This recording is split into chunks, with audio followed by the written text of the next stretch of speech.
Isang matagumpay na buy-bust operation ang isinagawa ng PORAC SDEU ng Pampanga PPO dakong 1:30 ng madaling araw noong November 21 na nagresulta sa pagkakaaresto sa dalawang high-value individuals sa Purok 6 Barangay Planas, PORAC, Pampanga.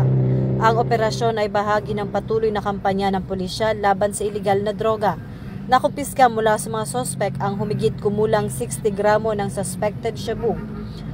Ang na-recover na kontrabando ay tinatayang nagkakahalaga ng 408,000 batay sa standard drug price. Nakumpiska rin ang ginamit na marked money na binubuo ng isang 1,000 bill at 8,000 budol money.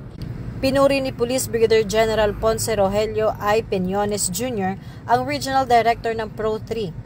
Ang dedikasyon ng operating troops at muling iginiit ang pangako ng Pro-3 na isulong ang PNP-focused agenda na nakatuon sa pagprotekta sa mamamayan, pagtaguyod ng kapayapaan at kaayusan, at pagpapakita ng profesionalismo sa hanay ng pulisya.